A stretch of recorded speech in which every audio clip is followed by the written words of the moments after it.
فجر کی قضا ظہر سے پہلے پڑھیں یا بعد میں؟ اگر فجر کی نماز قضا ہو جائے تو کیا ظہر کی نماز سے پہلے فجر کی قضا پڑھیں یا ظہر کی نماز کے بعد قضا پڑھیں؟ محمد مرسلین انڈیا سے، پہلے پڑھیں۔ ایک تو فجر قضا کر دی، یہ گناہ، اوپر سے اتنی تاخیر کر رہے ہیں تو گناہ در گناہ ہوگا۔ حدیث میں آتا ہے من نام عن صلاۃ او نسیھا فلیصلیھا اذا ذکرھا فإن ذلک وقتھا۔ صحیح حدیث ہے، آپ صلی اللہ علیہ وسلم نے فرمایا کسی کی آنکھ نہ کھلے نماز میں یا بھول جائے تو جیسے ہی یاد آئے یا جیسے ہی جاگ آئے فوراً نماز پڑھے وہ، اور یہی پھر اس کا وقت ہوگا۔ تو اس میں تاخیر کرنا ٹھیک عمل نہیں ہے، تو ظہر تک بھی ڈیلے نہ کریں اس کو، یہ بھی غلط ہے۔ قضا نمازیں کس طرح پڑھیں؟ قضا نمازیں کس طرح پڑھنی چاہیے؟ کیا ان کی پانچوں نمازیں اکٹھے ایک وقت میں پڑھ سکتے ہیں؟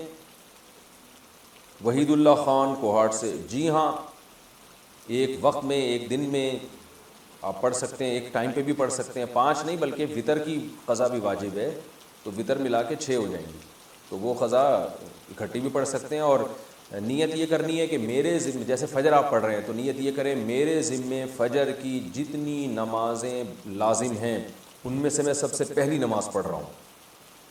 تو دوبارہ جب فجر پڑھیں گے تو بھی یہ نیت کریں گے کہ میرے ذمے فجر کی جتنی نمازیں ان میں سب سے پہلی، اس لیے کہ وہ جو پڑھ چکے ہیں وہ تو ذمے میں رہی نہیں ہے نا، تو اب جو ذمے میں رہ جائیں گی ان میں سب سے پہلی، تو اسی طرح پڑھتے چلے جائیں، وطر بھی اور ظہر بھی اور عصر بھی، اور اس میں سنت نہیں پڑھی جائے گی۔ سنتوں کی جگہ قضا نمازیں پڑھ سکتے ہیں، کیا عصر اور عشاء کی سنتیں غیر مؤکدہ نہ پڑھیں اور اس کی جگہ قضا نماز پڑھ لیں؟ اس طرح نفل بھی نہ پڑھیں تو کیا یہ صحیح ہے؟ محمد آصف صاحب انڈیا سے، جی ہاں صحیح ہے، یہ سنت مؤکدہ تو نہ چھوڑیں لیکن غیر مؤکدہ قضا عمری کی خاطر چھوڑ دیں۔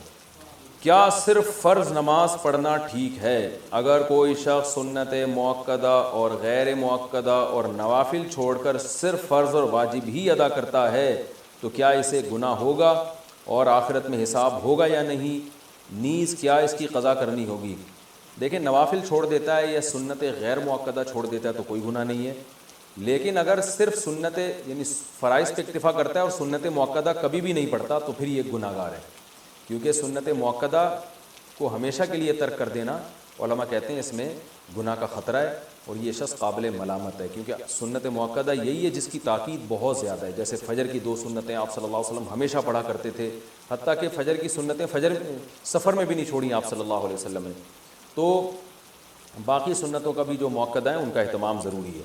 کبھی کبھار چھوٹ جائیں تو کوئی حرج نہیں ہے اس میں، جیسے سفر میں چھوڑ دیں یا کوئی ایمرجنسی ہے یا بہت زیادہ تھکاوٹ ہے، کبھی کبھار چھوڑنے میں کوئی حرج نہیں۔ فجر کی سنتیں رہ جائیں تو کب پڑھیں؟ کیا ہم فجر کی نماز کے بعد سنت پڑھ سکتے ہیں؟ بعض لوگ بولتے ہیں کہ تم پڑھ سکتے ہو اور بعض لوگ کہتے ہیں کہ نہیں بلکہ طلوع آفتاب کے بعد پڑھ سکتے ہو، اس بارے میں رہنمائی فرمائیں۔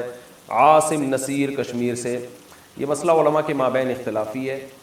امام احمد بن حنبل، امام شافعی کے نزدیک جائز ہے کہ فجر کی فرض نماز کے فوراً بعد آپ سنتیں پڑھ لیں، لیکن امام حنیفہ رحمہ اللہ تعالیٰ کے نزدیک فوراً بعد نہیں بلکہ اشراق کے وقت آپ پڑھیں، اور یہ عبداللہ بن عمر سے ثابت بھی ہے عملاً کہ، اور یہ جو حدیث میں آتا ہے کہ نماز کے بعد سنتیں پڑھی جائیں تو احناف کے ہاں اس کا مطلب یہی ہے کہ نماز کے بعد اس وقت جب مکروہ وقت گزر جائے، اور وہ اشراق کے وقت گزر چکا ہوتا ہے، کیونکہ فجر کی نماز کے بعد نوافل نہیں ہے، تو اس لیے، اور صحابہ سے بھی منقول ہے، تو کسی وقت میں انشاءاللہ پورے ریفرنس کے ساتھ اس پہ دلائل ریکارڈ کروا دوں گا۔ ابھی تو صرف سائل نے جتنی بات پوچھی ہے تو صرف ٹو دا پوائنٹ اسی بات کا جواب دے رہا ہوں کہ فقہ حنفی میں یہی ہے کہ آپ اشراق کے وقت پڑھیں، فوراً بعد نہ پڑھیں۔ باقی اگر کوئی فجر کے فوراً بعد پڑھ رہا ہے، وہ فقہ حنفی کو فالو نہیں کرتا تو اس کو پڑھنے دیں، اس میں پھڈے بازی والی بات نہیں ہے۔ آپ اس پر عمل کریں کہ ایک مسلک کو فالو کرنا چاہیے، دوسرے پہ طعن و تشنیع نہیں کرنی چاہیے۔ یہ اسلاف کا طریقہ تھا اور یہی طریقہ اس امت میں ایک ایسا طریقہ ہے جس سے امت اختلاف سے بچ سکتی ہے۔ اپنے دلائل دوسرے پر تھوپنا اور یہ کہنا کہ میں صحیح ہوں تم غلط ہو، اس سے امت میں اتحاد پیدا نہیں ہوگا۔ اتحاد اسی سے ہوگا کہ آپ ایک مسلک پہ اگر عمل کر رہے ہیں تو آپ اس پر عمل کریں، دوسرے کو آپ برا بھلا نہ کہیں۔ تو حنفیہ کا اس بارے میں 2 ٹوک اور واضح موقف ہے، اور یہ آثار صحابہ سے بھی ثابت ہے کہ فجر کی آپ کی 2 سنت اگر چھوٹ جائیں تو فوراً بعد نہ پڑھی جائیں بلکہ اشراق کے وقت میں پڑھی جائیں، اور یہ اشراق کے وقت میں پڑھنا افضل ہے، کوئی لازم نہیں ہے، بہتر ہے کہ اس کو پڑھ لیا جائے۔ فجر میں الارم نہیں بجا تو قضا کا گناہ ہوگا۔ اگر کوئی فجر کا وقت ختم ہونے کے 45 منٹ بعد فجر کی نیت سے جاگا اور اٹھ کر موبائل دیکھا کہ الارم کیوں نہیں بجا، پھر وضو کر کے فرض نماز کی قضا کی، کیا اسے بھی قضا کرنے کا گناہ ملے گا یا پھر یہ معاف سمجھا جائے گا؟ عارف شیخ انڈیا سے۔ عارف شیخ صاحب، اگر پورا انتظام اس نے فجر میں اٹھنے کا کیا تھا پھر بھی بیچارے کی آنکھ نہیں کھلی تو پھر کیوں گناہ ملے گا؟ حدیث میں آتا ہے کہ لیس فی النوم التفرید فی الیقظہ، آپ صلی اللہ علیہ وسلم نے فرمایا کہ سونے میں کوتاہی نہیں ہے۔ کوئی آدمی اگر سو جائے اور آنکھ نہ کھلے، خود آپ صلی اللہ علیہ وسلم کے ساتھ ایسا ہوا صحیح بخاری میں کہ اس کو آپ صلی اللہ علیہ وسلم کی آنکھ نہیں کھلی، کیونکہ حضرت بلال جنہوں نے جگانا تھا ان کی آنکھ نہیں کھلی، تو حضرت بلال کی جب سورج کی کرنیں آپ کے چہرے پہ پڑی ہیں تو حضرت بلال کی آنکھ کھلی تو آپ نے سب کو اٹھایا۔ تو پورا انتظام آپ جاگنے کا کر کے سوئے پھر بھی آنکھ نہیں کھلی تو وہ معاف ہے۔ آپ صلی اللہ علیہ وسلم نے فرمایا کہ من نام عن صلاۃ او نسیہا فلیصلیھا اذا ذکرھا، کہ جو آدمی نماز سے سو جائے یا بھول جائے تو جیسی یاد آئے اس وقت پڑھ لے، جیسی جاگ آئے اس وقت پڑھ لے۔ اس کا مطلب انسان کے ساتھ یہ ہو سکتا ہے کہ آنکھ نہ کھلے اس کی۔ قضا نماز کی جہنم میں کیا سزا ہے؟ ایک قضا نماز ہونے پر 88 کروڑ سال دوزخ میں رہنے کی سزا بیان کی جاتی ہے، کیا اس تعداد کا ذکر قرآن مجید میں کہیں آیا ہے؟ برائے مہربانی اس بارے میں بتا دیں۔ ذیشان خان پشاور سے۔ ایسی کوئی متعین مدت نہ قرآن میں ہے نہ کسی مستند حدیث میں ہے کہ 88 کروڑ سال۔ ہاں یہ ضرور ہے کہ اسلام میں نماز قضا کرنے سے بڑا گناہ کوئی ہے نہیں، شاعر اسلام میں سے، اسلام کی علامت میں سے۔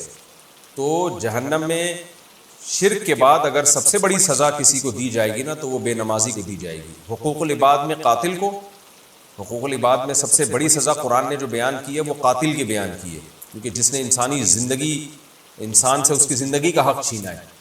اور حقوق اللہ میں شرک کے بعد جو سب سے بڑا جرم ہے اسلام میں وہ ہے نماز کا قضا کر دینا۔